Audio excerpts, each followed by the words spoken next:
आशुतोष शशांक शेखर चंद्रमौलि चिदंबरा कोटि कोटि प्रणाम शंभु कोटि नमन दिगंबरा। મહાશિવરાત્રિના દિવસે વિશેષ રીતે જો ઉપાયની વાત કરીએ તો તમારે તમારા જીવનમાં તમારો ભાગ્યોદય તમે ઈચ્છો છો, દરેક પ્રકારના સંકટ અને કષ્ટમાંથી મુક્તિ મેળવવા માંગો છો, તો નિયમિત રીતે તમારે શિવજીને પંચામૃતથી અભિષેક કરાવવો જોઈએ, જેમાં દૂધ, દહીં, ઘી, સાકર અને સાથે સાથે મધ, આ 5 દ્રવ્યોનો ઉપયોગ કરીને નિયમિત જો તમે શિવજીને તમે અભિષેક કરો છો તો તમારા તમામ પ્રકારના કષ્ટ અને સંકટો ટળે છે અને સાથે સાથે તમને તમારા જીવનમાં પણ સફળતા પ્રાપ્ત થાય છે। જે 12 રાશિના જે જાતકો છે તેમાં જ્યારે આપણે સર્વપ્રથમ રાશિ અનુસાર મહાશિવરાત્રિના વિશેષ ઉપાયોની જો વાત કરીએ તો જે મેષ રાશિ છે અને વૃશ્ચિક રાશિ છે તેમનો જે દેવગણ જે છે તે મંગલ ગ્રહ છે, માટે મહાશિવરાત્રિના દિવસે અને નિયમિત પણ તે લોકોએ શિવજીનો મધથી અભિષેક કરવો જોઈએ અને ત્યાં બેસીને ઓમ નમઃ શિવાય મંત્રની માળા કરવી જોઈએ।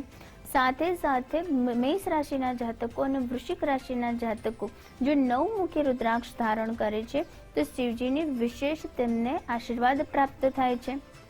ત્યારબાદ આપણે વાત કરીએ તો જે લોકોની રાશિ વૃષભ રાશિ છે અને તુલા રાશિ છે તે લોકોનો સ્વામી ગ્રહ જે છે તે શુક્ર થાય છે, માટે તેમણે મહાશિવરાત્રિના મહાપર્વમાં શિવજીની ઉપાસના કરતી વખતે તેમણે શિવજીનો અભિષેક દહીંથી કરાવવો જોઈએ।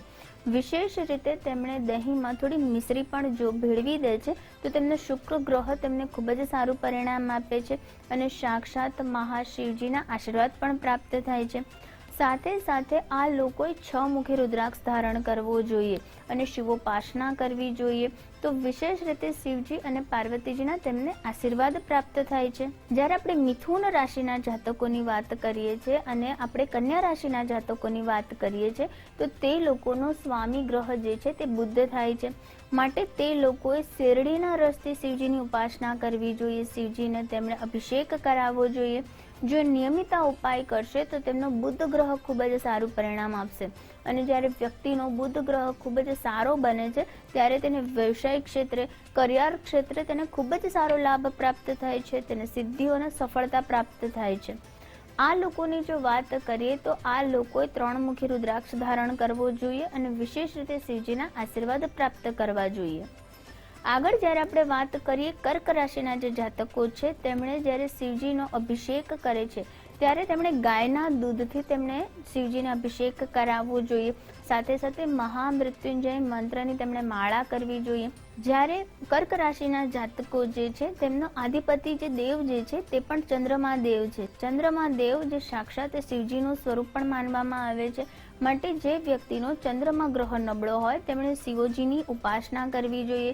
શિવજીને ગાયના દૂધથી અભિષેક કરે છે તો તેમનો ચંદ્રમા ગ્રહ ખૂબ જ મજબૂત બને છે, સાથે સાથે માતાની સેવા કરવાથી પણ તેમના ચંદ્ર ગ્રહ જે છે તે ખૂબ જ સારી સ્થિતિમાં બની જાય છે। સિંહ રાશિના જે જાતકો છે તેમની જ્યારે આપણે વાત કરીએ છીએ તો ત્યારે તેમણે 5 પ્રકારના ફળો લઈને તે ફળોના રસથી શિવજીનો અભિષેક કરવો જોઈએ। વિશેષ રીતે જો તેઓ શિવજીનો અભિષેક ફળોના રસ દ્વારા કરે છે તો તેમના સૌભાગ્યમાં વૃદ્ધિ થાય છે, તેમના ભાગ્યોમાં વૃદ્ધિ થાય છે અને તેમનો ભાગ્યોદય થાય છે, તેમને દરેક ક્ષેત્રમાં ઉન્નતિ અને માન સન્માન પ્રાપ્ત થાય છે। વિશેષ રીતે જ્યારે સિંહ રાશિના જે જાતકો છે તેમની વાત કરીએ તો તેમણે જે છે તે 1 મુખી રુદ્રાક્ષ ધારણ કરવું જોઈએ। શિવજીના 1 મુખી રુદ્રાક્ષ ધારણ કરવાથી તેમને સમાજમાં માન સન્માન પ્રાપ્ત થશે, દરેક ક્ષેત્રે દરેકમાં તેઓ આગળ વિજય પ્રાપ્ત કરશે।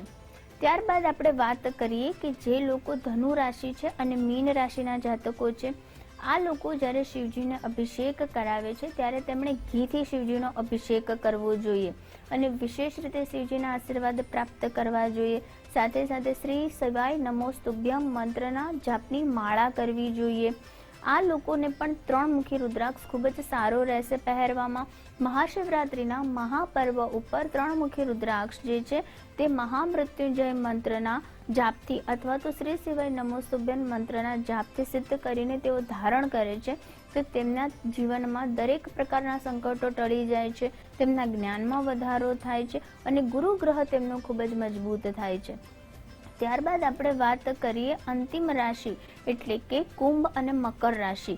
આ લોકોનો સ્વામી ગ્રહ શનિ થાય છે, માટે આ લોકોએ પોતાના તમામ પ્રકારના શનિની કષ્ટ અને પીડામાંથી મુક્ત થવા માટે નિયમિત તેમણે શિવજીને સરસવના તેલમાં થોડા તલ ભેળવીને તેનો અભિષેક કરવો જોઈએ. જો આ પ્રકારે તેઓ શિવજીનો અભિષેક કરશે તો તેમની દુઃખ, દરિદ્રતા, કષ્ટ, પીડા તમામ પ્રકારના સંકટો ટળી જશે અને સાથે સાથે શનિની ઢૈયા, શનિની સાડાસાતીમાં પણ તેમને વિશેષ રીતે રાહત પ્રાપ્ત થશે.